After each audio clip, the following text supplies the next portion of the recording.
مجھے جب ہم اندر داخل ہو رہے تھے تو امن نجیب صاحب کہنے لگے کہ آپ نا اس موضوع پہ اظہار خیال کریں کہ جب مایوسی کی انتہا ہوتی ہے، جب مایوسی کی انتہا ہوتی ہے تو اس مایوسی کے اندھیرے میں روشنی کی کرن کیا ہے۔ ویسے یہ امن نجیب صاحب کی محبت ہے، یہ موضوع ایسے ڈاکٹر صاحب کو ہی دینا چاہیے تھا، لیکن اپنا حصہ میں تھوڑا سا ڈالنا چاہتا ہوں۔ اس وقت واقعی پوزیشن یہ ہے کہ بحیثیت قوم ہم اس مقام تک پہنچ چکے ہیں کہ ہمارے بڑے بڑے دانشور، درد دل رکھنے والے،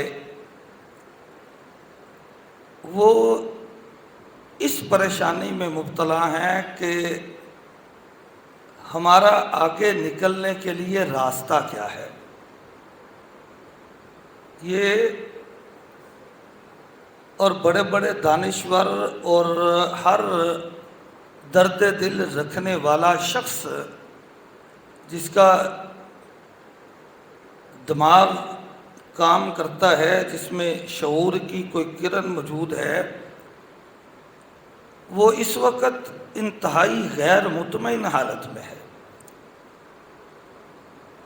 اس کو بالکل اطمینان نہیں ہے، کیونکہ جب آگے راستہ دکھائی دینا تو دور کی بات ہے، جب ہاتھ کو ہاتھ بھی سجائی نہ دے رہا ہو تو یہ بات ہر باشعور آدمی کو پریشان کر دیتی ہے۔ وہ ایک پنجابی کا ایک مقولہ ہے کہ جے عقل نہیں تے موجہ ہی موجہ، یہ عقل نہیں تے موجہ ہی موجہ۔ جس کو عقل نہیں ہے اس کو کوئی فکر نہیں ہوتی، لیکن جو تھوڑا بھی شعور رکھتا ہے نا، اس کو اس بات کا بڑا فکر لاحق ہے کہ آنے والے حالات کس طرف جا رہے ہیں۔ آگے اتنا اندھیرا ہے کہ روشنی کی کوئی صورت دکھائی نہیں دے رہی۔ ایک بات میں سمجھانے کی کوشش کروں گا، اگر یہ بات سمجھ آ گئی تو پھر اگلی بات سمجھنا میرا خیال میں مشکل نہیں ہوگا۔ بھئی حالات یہاں تک پہنچے کیسے؟ بھئی کہیں بھی کوئی واردات ہوتی ہے نا، کوئی قتل ہوتا ہے، کوئی نقصان ہوتا ہے، تو جو سمجھدار بندہ ہوتا ہے نا، وہ اس کی وجوہات پہ غور کرتا ہے۔ وہ دیکھتا ہے کہ اس کے اسباب کیا ہیں، یہ کیوں معاملہ ہمارے ساتھ ہوا، یہ ہمیں اس مصیبت سے کیوں دوچار ہونا پڑا۔ اگر وہ اس کے اسباب کو تلاش کرتا ہے، اس پہ غور و فکر کرتا ہے اور اس مرض کی صحیح تشخیص کر لیتا ہے تو پھر اس کے لیے اس کا علاج اتنا مشکل نہیں ہوتا۔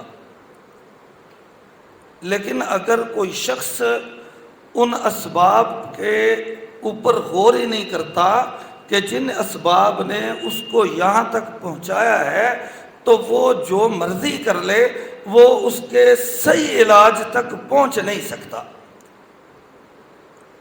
تو ایک بات یاد رکھیے کہ قرآن کریم میں اللہ رب العزت نے بارہا جگہ پہ یہ بات سمجھائی کہ تمہارے اوپر جو بھی مصیبت آتی ہے، وہ اجتماعی صورت میں ہو، انفرادی صورت میں ہو، اس کے ذمہ دار بیرونی عناصر کم ہوتے ہیں، اس کی ذمہ دار سب سے زیادہ تم خود ہوا کرتے ہو۔ کلام پاک میں اللہ رب العزت کا ارشاد گرامی ہے کہ ظہر الفساد فی البر والبحر بما کسبت ایدی الناس،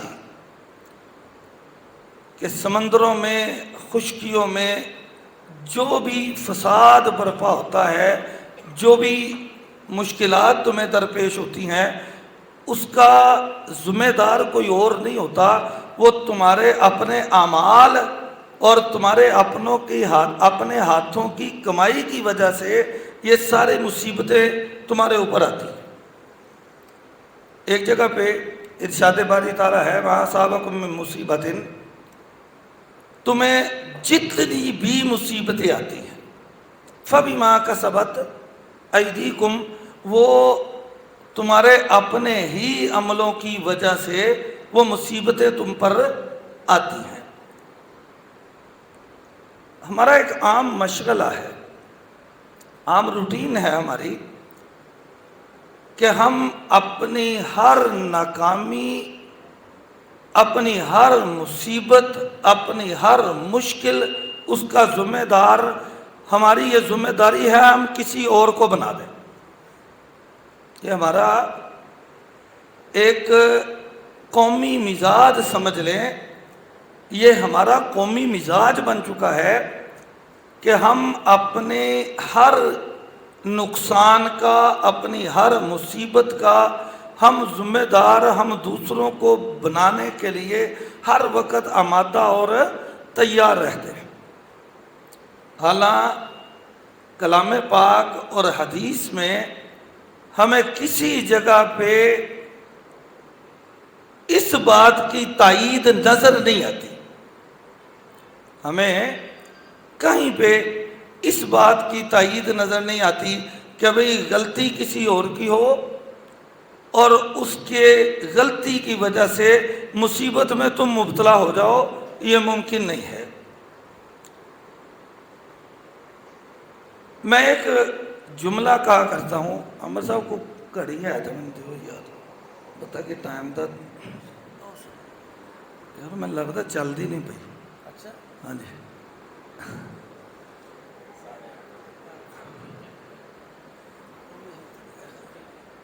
ایک جملہ اکثر کہا کرتا ہوں میں کہ قرآن کریم یہ اللہ کی بہت بڑی نعمت ہمارے لیے ہے۔ اس کا ایک ہمارے لیے ایک نعمت یہ بھی ہے قرآن پاک کہ ہمارے لیے جو درپیش مسائل ہیں، یہ ان مسائل کو سمجھاتا بھی ہے یہ قرآن، ان مسائل پہ پوری روشنی ڈالتا ہے اور پھر اس کے اسباب پہ بحث کرتا ہے، پھر اس کے اسباب پہ بحث کرتا ہے، اور صرف اس کے اسباب کی بحث میں نہیں پڑتا بلکہ یہ ان کا حل بھی بتاتا ہے۔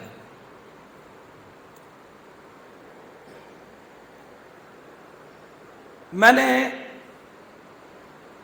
سورہ آل عمران میں سے 2-3 آیات آپ کے سامنے پڑھی ہیں،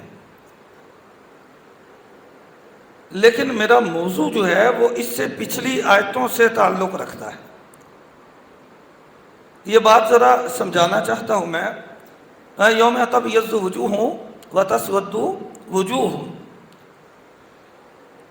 کہ اس دن یعنی جو روز قیامت ہے، اس دن کچھ چہرے روشن چہرے ہوں گے اور کچھ چہرے سیاہ چہرے ہوں گے۔ اس دن کچھ چہرے روشن چہرے ہوں گے اور کچھ چہرے سیاہ چہرے ہوں گے۔ اللہ رب العزت نے فرمایا وَأَمَّا الَّذِينَ اسْوَدَّتْ وُجُوهُهُمْ أَكَفَرْتُمْ بَعْدَ إِيمَانِكُمْ، جو چہرے سیاہ ہوں گے ان سے یہ سوال ہوگا کہ أَكَفَرْتُمْ بَعْدَ إِيمَانِكُمْ، کیا تم نے ایمان کے بعد کفر کیا؟ اب یہاں سے میں پیچھے جانا چاہ رہا ہوں. بھئی وہ قوم جس میں اتفاق نہ ہو، جس کی فکری وحدت وہ پارا پارا ہو چکی ہو، اور جس قوم کے رہنما،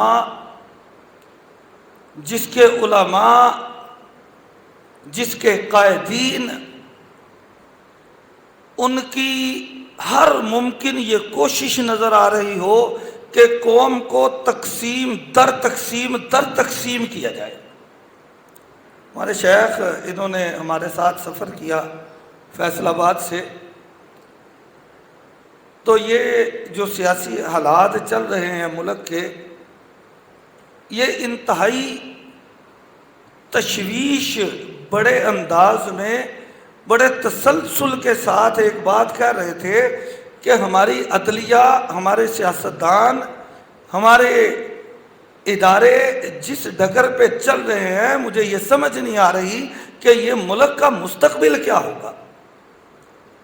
بھئی جس قوم کی فکری وحدت پہلے ہی پارا پارا ہو چکی ہو، جس قوم کو ایک طویل عرصے سے سیاسی استحکام نصیب نہ ہوا ہو، جس کے قائدین، لیڈران ان کو تقسیم در تقسیم کرنے کے چکروں میں ہوں، روشنی کی کوئی کرن کسی طرف سے نظر نہ آ رہی ہو، تو لامحالہ یہ سوچ ذہن میں پروان چڑھتی ہے کہ اس قوم کا کیا بنے گا. اور یہ قوم پہلے بھی، یہ ملک تقسیم ہو چکا ہو، اور اس سے بڑی بدقسمتی کیا ہوگی کہ ہم نے اس تقسیم سے بھی کوئی سبق نہ سیکھا ہو.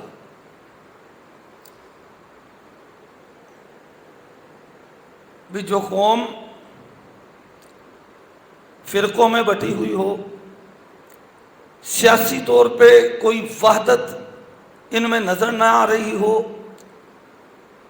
قوم میں کوئی سیاسی استحکام موجود نہ ہو، لیڈران وہ سیاسی ہوں یا مذہبی ہوں، ان کا ایک ہی مشن نظر آ رہا ہو کہ قوم کو تقسیم در تقسیم کر دیا جائے، پھر کیا ہو؟ اس میں روشنی، اس کی کرن کہاں پہ نظر آتی ہے؟ ایک بات کر کے میں آگے بڑھنا چاہ رہا ہوں. آپ یقین رکھیے کہ کلام پاک میں سورہ رعد میں اللہ رب العزت نے ایک جملہ ارشاد فرمایا، وَإِنَّ اللَّهَ لَا يُغَيِّرُ مَا بِقَوْمٍ حَتَّى يُغَيِّرُوا مَا بِأَنفُسِهِمْ. اللہ رب العزت اس وقت تک کسی قوم کی حالت نہیں بدلتے جب تک وہ قوم خود اپنی حالت بدلنے کے لیے تیار نہیں ہوتی. کتنی بڑی تعداد کیوں نہ ہو، کتنے زیادہ وسائل کیوں نہ ہوں، اللہ کی مدد اس وقت تک نہیں اترا کرتی جب تک قوم اللہ کی فرما بردار نہیں ہوتی. بھئی اگر مجموعی قوم میں سے اگر چند افراد نافرمانی کرتے ہیں نا تو اس کا قوم پہ کوئی اثر نہیں پڑتا، لیکن جب پوری قوم نافرمانیوں میں حد سے بڑی ہوتی ہے پھر اللہ کی مدد کی کوئی صورت نظر نہیں آتی. ایک آیت کا حوالہ دے کے پھر آگے بڑھوں گا میں. یہ دوسرے سپارے میں اللہ رب العزت نے اس کا تذکرہ کیا، وہ لمبی بات ہے. طالوت جس کو سالار مقرر کیا گیا، قائد مقرر کیا گیا، تو جب اپنی فوج لے کے نکلا تو اللہ فرماتا ہے فَلَمَّا فَصَلَ طَالُوتُ بِالْجُنُودِ قَالَ إِنَّ اللَّهَ مُبْتَلِيكُمْ بِنَهَرٍ. بھی گرمی کی شدت ہے، پیاس بھی لگی ہوئی ہے، تو اللہ کا رسول، وہ قائد جس کو اللہ نے مقرر کیا، وہ کہنے لگا ان اللہ مبتلیکم بنہر، اللہ تمہیں ایک نہر کے ساتھ آزمانے والا ہے، فمن شرب منہ فلیس منی ومن لم یطعمہ فانہ منی، جس نے اس سے پیا اس کا ہمارے ساتھ کوئی تعلق نہیں ہے، وہ سمجھ لے کہ اس کا ہماری جماعت سے کوئی رشتہ نہیں ہے، اور جس نے یہ پانی نہ پیا وہ ہمارے میں سے ہے، الا من اغترف غرفۃ، ایک چلو پینے کی اجازت ہے، اس سے زیادہ پینے کی اجازت نہیں ہے۔ اللہ فرماتے ہیں فَشَرِبُوا مِنْهُمْ إِلَّا قَلِيلًا فَشَرِبُوا مِنْهُ إِلَّا قَلِيلًا مِنْهُمْ، ان سب نے پی لیا، تھوڑے سے لوگوں نے نہیں پیا، ان سب نے پی لیا، تھوڑے سے لوگوں نے وہ پانی نہیں پیا، جنہوں نے اللہ کے اس حکم کی نافرمانی کی۔ ان کی کیفیت یہ ہے، وہ کہتے ہیں لا طاقت لنا اليوم بجالوت وجنوبہ، آج ہمارے اندر اتنی طاقت اور استطاعت موجود نہیں ہے کہ ہم دشمن کا مقابلہ کرنے کے لیے کھڑے ہو سکیں۔ جو قوم اللہ کی نافرمانی کرتی ہے، ایک حکم کی نافرمانی، خود ہی یہ کہا کہ ہمارے لیے کوئی لیڈر مقرر کرو، ہم اللہ کی راہ میں نکلے، ہم کیوں نہیں لڑیں گے کہ ہماری زمینیں انہوں نے چھین لی، ہمارے بیٹے انہوں نے جو غلام بنا لیے، لیکن جب ایک حکم نہیں مانا تو اللہ فرماتے ہیں لا طاقت لنا اليوم بجالوت وجنودہ، پھر ان کے اندر لڑنے کی طاقت نہیں ہے۔ تو پہلا سبب جو قرآن بیان کرتا ہے کہ جب کوئی قوم اللہ کی نافرمانی کرتی ہے تو دشمن سے مقابلے کی طاقت ان سے چھین لی جاتی ہے، لیکن جب پوری قوم صبح سے لے کر شام تک، شام سے لے کر رات تک، رات سے لے کر پھر صبح تک وہ سرتپا اللہ کی نافرمانیوں میں مستغرق ہو اور پھر اللہ کی رحمتوں کی امید بھی رکھے، اس سے زیادہ بے وقوفی اور کیا ہے؟ یہ قرآن دعوت دیتا ہے اپنا محاسبہ کرنے کی، اپنا، وہ میں کہا کرتا ہوں یہ قرآن و حدیث آئینہ ہے اپنے کردار کو سنوارنے کے لیے، اپنے عمل کو، عقیدے کو سنوارنے کے لیے، موجودہ جو حالات درپیش ہیں ان حالات سے نکلنے کے لیے۔ میں نے جہاں سے شروع کیا تھا نا، وہ شروع ہوتا ہے رکوع، یا ایھا الذین آمنوا اتقوا اللہ حق تقاتہ ولا تموتن الا وانتم مسلمون، کہ اے ایمان والو اللہ سے ڈرو جس طرح ڈرنے کا حق ہے، اللہ سے ڈرو جس طرح ڈرنے کا حق ہے، اور جب تم دنیا سے جاؤ تو تم اللہ کے فرما بردار ہو۔ سب سے پہلی چیز تمہارے اندر تقوی پیدا ہونا چاہیے۔ تقوی کے انفرادی طور پہ بھی، اجتماعی طور پہ بھی بہت زیادہ فوائد اللہ نے قرآن پاک میں بتلائے۔ وَمَن يَتَّقِ اللَّهَ يَجْعَل لَّهُ مَخْرَجًا، بھئی تم ایک فائدہ بتا کے آگے چل رہا ہوں، تم اللہ سے ڈرنا شروع ہو جاؤ، اللہ تمہارے لیے ہر مشکل سے نکلنے کا راستہ خود بنا دے گا۔ کوئی مشکل کام ہے یہ، بہت مشکل کام، بہت مشکل کام۔ بڑے بڑے دانشور آج نہیں، آج سے 50 سال پہلے بھی، 100 سال پہلے بھی، یہ جواہر لال نہرو، اس کا شمار دنیا کے بڑے دانشوروں میں ہوتا ہے، بڑی کتابیں لکھی۔ ایک اپنی کتاب میں لکھتا ہے کہ مجھے ایک بات سمجھ میں نہیں آتی، مجھے ایک بات سمجھ میں نہیں آتی، ہم ملک کو وہ یہ جرائم سے پاک کرنے کے لیے بڑے بڑی سزائیں، بڑے بڑے قانون ہم بناتے ہیں کہ یہ ملک میں امن ہو، لوگ قانون نہ توڑیں، لیکن ہم اتنی بڑی سزائیں یہ دے کر، ہم بڑے بڑے قانون پاس کر کے ہم اس بات میں کامیاب نہیں ہیں۔ میں یہ سمجھتا ہوں، میں اس نتیجے پہ پہنچا ہوں کہ کوئی ایسی سپرٹ ہونی چاہیے، یہ سزاؤں کے علاوہ کوئی ایسا جذبہ ہونا چاہیے جو بندے کو جرم سے روک دے۔ جو بندے کو جرم سے روک دے. تو قرآن پاک میں اللہ فرماتے ہیں یہاں مخاطب اللہ رب العزت نے دانشوروں کو کیا. میں فتق اللہ یا اولی الالباب، اے دانشورو، اے عقل والو، اے دانش کے گھوڑے دوڑانے والو، یہ اللہ کا تقوی ہے، یہ ایک اللہ کا ڈر ہے جو اتنی سزاؤں کے باوجود جو جرم نہیں رک رہا، معاشرے میں جو جرم بڑھتا جا رہا ہے، یہ اتنی بڑی بڑے قانون سزائیں دینے کے باوجود یہ کیوں نہیں رک رہا؟ یہ جو چیز تم تلاش کر رہے ہو وہ سپرٹ ہے، تو وہ سپرٹ اللہ کا ڈر ہے. اس کے بڑے فائدے ہیں، لیکن ہم تھوڑا آگے چلتے ہیں. اللہ فرماتے ہیں وَاعْتَصِمُوا بِحَبْلِ اللَّهِ جَمِيعًا وَلَا تَفَرَّقُوا، کہ تم اللہ کی رسی کو مضبوطی سے تھام لو. اور یہاں پہ واو جو ہے یہ سببیہ ہے.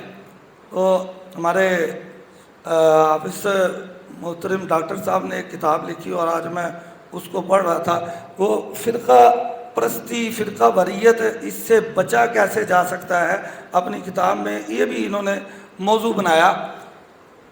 تو فرقہ وریت جو ہے یہ یہاں پہ میں نے کہا واو سببیہ ہے. یہ اللہ کی رسی کو اگر تم پکڑ لوگے تو اس کا نتیجہ یہ نکلے گا کہ تم فرقہ وریت سے بچ جاؤ گے. اللہ کی رسی کو مضبوطی سے تھام لو، اس کا نتیجہ یہ ہوگا، اس کا فائدہ یہ ہوگا کہ تم فرقہ وریت سے بچ جاؤ گے. میں نے ایک بڑے علماء کے، چاروں مسالک کے بڑے بڑے لیڈران بیٹھے تھے. میں نے یہ عرض کیا تھا، میں نے کہا اگر یہ قرآن کے باوجود ہم فرقہ وریت میں مبتلا ہیں تو اس کا صاف مطلب ہے کہ ہم نے اللہ کی رسی کو چھوڑ دیا ہوا ہے. ہماری بربادی کا بہت بڑا سبب یہ ہے کہ ہم اللہ کے ساتھ تعلق کا، اللہ کے ساتھ ناطہ جوڑنے کا ہم اعلان کرتے ہیں، لیکن عملی طور پہ ہم نے اللہ کی رسی کو بالکل چھوڑا ہوا ہے. وَاذْكُرُوا نِعْمَتَ اللَّهِ عَلَيْكُمْ إِذْ كُنْتُمْ أَعْدَاءً فَأَلَّفَ بَيْنَ قُلُوبِكُمْ فَأَصْبَحْتُمْ بِنِعْمَتِهِ إِخْوَانًا. اس وقت کو یاد کرو کہ آپس میں تمہارے دشمنیاں تھی، تمہارے تفرقہ بازیاں تھی، ذرا ذرا بات پہ فکری وحدت تمہاری پارا پارا ہو چکی تھی. آج بھی پوزیشن یہ بھی ہے.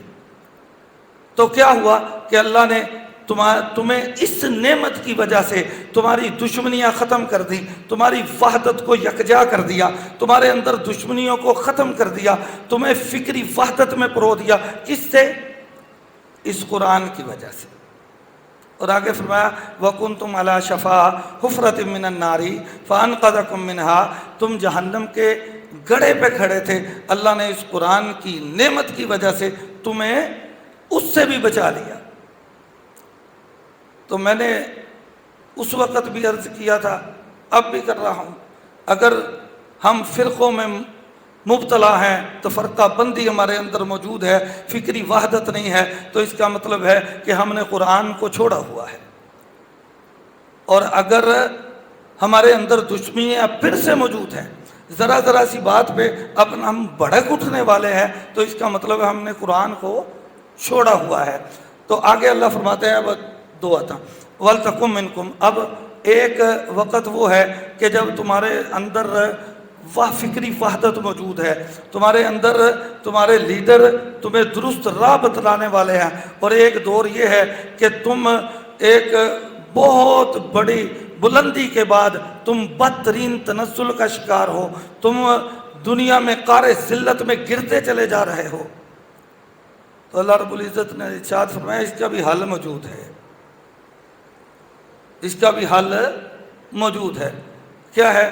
وَلْتَكُمْ مِنْكُمْ أُمَّةٌ يَدْعُونَ إِلَى الْخَيْرِ وَيَأْمُرُونَ بِالْمَعْرُوفِ وَيَنْهَوْنَ عَنِ الْمُنْكَرِ وَأُولَئِكَ هُمُ الْمُفْلِحُونَ.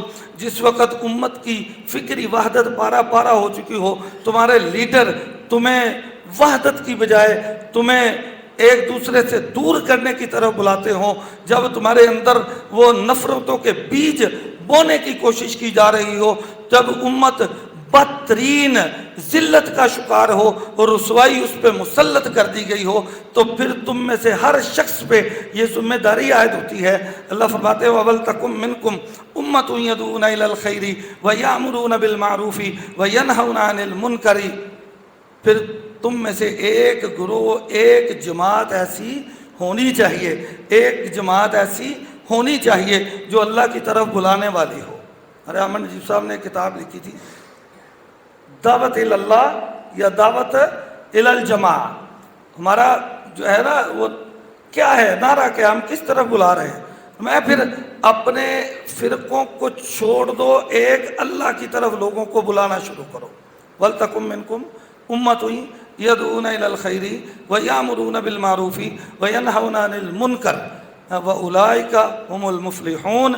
پھر جو اس کیفیت میں جو یہ امر بالمعروف اور نہی عن المنکر کی طرف ایک جماعت ایسی ہونی چاہیے جو اللہ کی طرف بلانے والی ہو، اگر یہ جماعت موجود ہوگی، یہ کام کرنے والے لوگ موجود ہوں گے تو پھر کامیاب وہی ہیں۔ پھر آگے فرمایا یوم تبیض وجوہ وتسود وجوہ، پھر اس دن کچھ چہرے سیاہ ہوں گے، کچھ روشن ہوں گے، اور ہم ان سے کہیں گے جو سیاہ چہرے والے ہوں گے اکفرتم بعد ایمانکم، کہ تم نے ایمان کے بعد پھر کفر کیا۔ تو میرے بھائی جہاں پہ کیفیت یہ ہو، اندھیرے اپنے آخری حد کو چھو رہے ہوں، تو اس وقت پھر قوم کسی کو یہ قرآن یہ اجازت نہیں دیتا کہ وہ اپنے حال میں مگر رہے۔ پھر اس کی ذمہ داری ہے کہ وہ ایک ایسی جماعت ہو جو راہ حق کی طرف بلانے والی ہو۔ باقی انشاءاللہ یہ ہمارے ڈاکٹر صاحب بیٹھے ہیں، یہ گفتگو کریں گے۔ اللہ رب العزت ہمیں سمجھنے اور عمل کرنے کی توفیق عطا فرمائے۔